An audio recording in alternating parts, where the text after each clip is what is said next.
Hello everyone. तो कैसे हैं आप सब। आज की इस वीडियो में हम बात करने वाले हैं आपके इग्नू सब्जेक्ट कोड बैंगला 135 की, जिसकी बुक का नाम है इंग्लिश इन डेली लाइफ। और हमारा ब्लॉक 4 चल रहा था, जिसके हम 4th यूनिट करने वाले हैं। ये लास्ट यूनिट रहने वाली है आपकी इस बुक की, जिसका नाम क्या है, डूइंग अवे विद एग्जाम्स। और इसके बाद आपकी जो बुक है ये खत्म हो जाएगी, ठीक है ना। आगे हम बात करें तो आपकी जो बुक है वो 4 ब्लॉक में डिवाइडेड है, आपको पता है। लास्ट ब्लॉक हमारा चल रहा है, लास्ट यूनिट हम कर रहे हैं।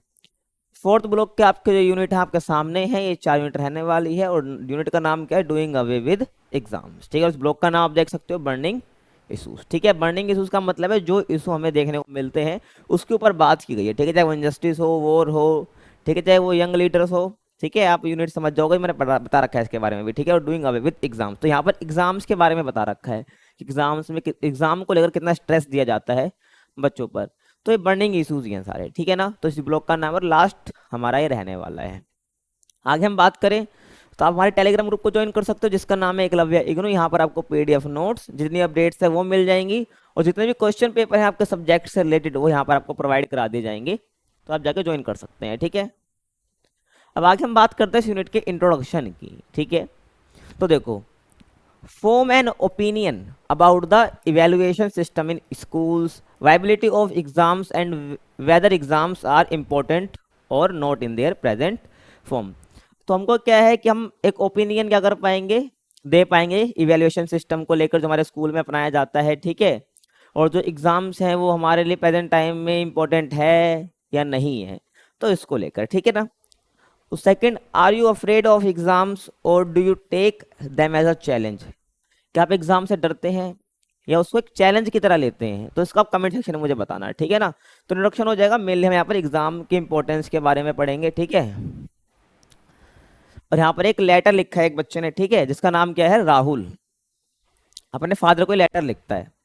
तो ये रीडिंग कॉम्प्रिहेंशन दे रखा है, जिसमें एक लेटर हमें दे रखा है जो कि अपने फादर को लिखता है, ठीक है। तो उसको मैंने ये कर दिया अच्छे से, यहाँ पर मेंशन कर दिया जो जो उस लेटर में बात की गई है, ठीक है ना। तो आपको अच्छे से समझ आ जाएगा। तो देखो, रीडिंग कॉम्प्रिहेंशन है, जिसका नाम क्या है, डूइंग अवे विद एग्जाम, यानी कि हमारे वो यूनिट का नाम है। तो उसमें पहला क्या है, एक्नॉलेजमेंट ऑफ इशू। तो होता क्या है इसमें कि Rahul admits that his academic performance slipped from first to second place. तो इसमें वो बताता है कि जो उसकी परफॉर्मेंस है, एकेडमिक परफॉर्मेंस, वो फर्स्ट से सेकंड रैंक पर आ गया, यानी वो फर्स्ट आता था, अब वो सेकंड रैंक पर आ गया है, ठीक है ना। विच कंसर्न हिज फादर, ठीक है। His father advised him to think carefully before answering exam questions. तो उसके फादर बोलते हैं क्या, बोलते हैं कि जो क्वेश्चन को पहले क्या है, आंसर कैसे लिखना है उसको पहले ही सोच लेना चाहिए, ठीक है। थिंक केयरफुली बिफोर आंसरिंग, ठीक है। तो ये उसके फादर बोलते हैं, ठीक है, जब भी वो ऐसा बताता है तो। उसके बाद डिस्टेंस फ्रॉम फादर, तो एक इशू यहाँ पर बताता है कि जो उसके फादर का डिस्टेंस कितना है, ठीक है। मतलब कि जो उनका रिलेशनशिप है वो काफी क्लोज नहीं है, ठीक है ना। तो बताता है यहाँ पर कि Rahul feels that he and his father are not very close, ठीक है। ये आज की एक मेन इशू भी हम कह सकते हैं, आज के टाइम पे भी क्या है, जो एक बेटा है, ये जो सन हम कह सकते हैं, वो अपने फादर से इतना क्लोज नहीं हो पाता है, ठीक है ना। तो राहुल भी यही बताता है कि Rahul feels that he and his father are not very close, ठीक है।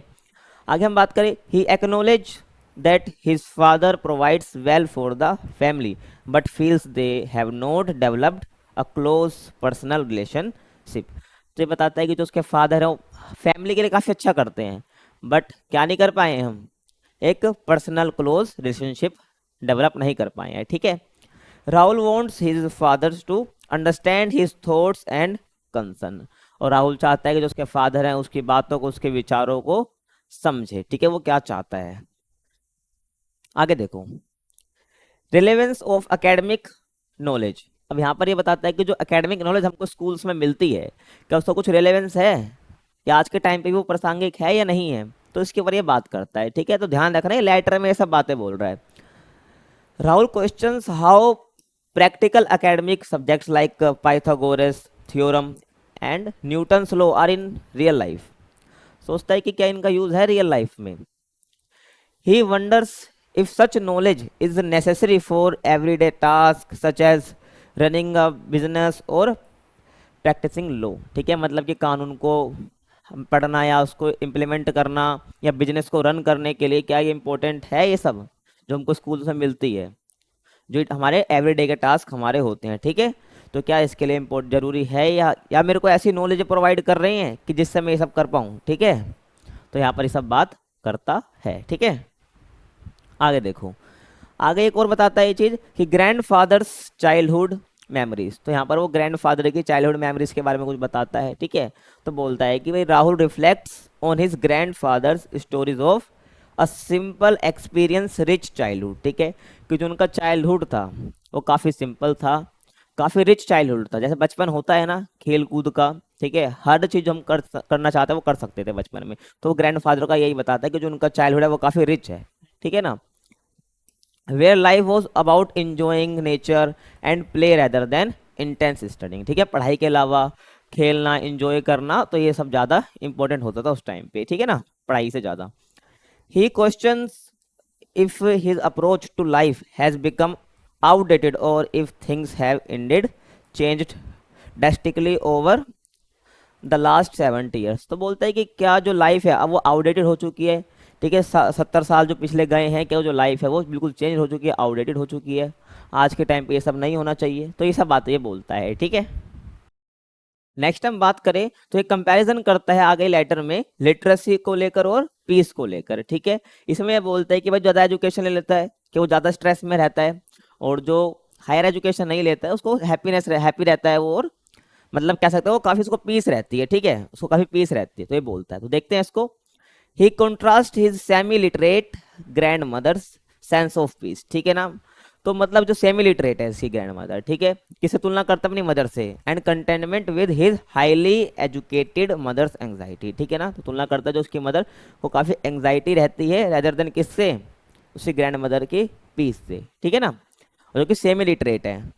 आगे हम बात करें, Rahul questions whether higher education contributes to stress and restlessness rather than happiness. बोलता है कि जो हायर एजुकेशन है कि स्ट्रेस में कंट्रीब्यूट करती है, जो बिल्कुल भी रेस्ट नहीं ले सकता, रेदर देन हैप्पीनेस, यानी कि हैप्पीनेस बिल्कुल चले जाती है, और क्या मिलता है, स्ट्रेस मिलता है। क्वेश्चन करता है कि हायर एजुकेशन से यही होता है, आपको समझ आ गया होगा, ठीक है ना। तो किसको, अपनी मदर्स को कंपेयर करता है किससे, किससे, अपनी ग्रैंड मदर से, ठीक है।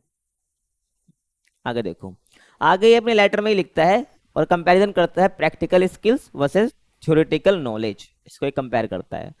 Rahul is frustrated that school does not teach practical skills that he finds useful in daily life. मतलब बोलता है राहुल, ये फ्रस्ट्रेटेड हो जाता है कि जो स्कूल में पढ़ाया जाता है, ठीक है, वो बिल्कुल भी क्या प्रैक्टिकल स्किल पर ध्यान नहीं दिया जाता है, जो कि मेरे डेली लाइफ में यूज हो, ठीक है, लाइक गार्डनिंग और बेसिक रिपेयर्स, ठीक है। He feels that learning about theoretical concepts like mathematical formulas is less useful compared to practical knowledge, ठीक है। जो ये मैथमेटिकल फॉर्मूला ये सब यूजफुल नहीं है अगर हम कंपेयर करते हैं किससे, प्रैक्टिकल नॉलेज से, ठीक है। तो सब ये बातें यहाँ पर करता है।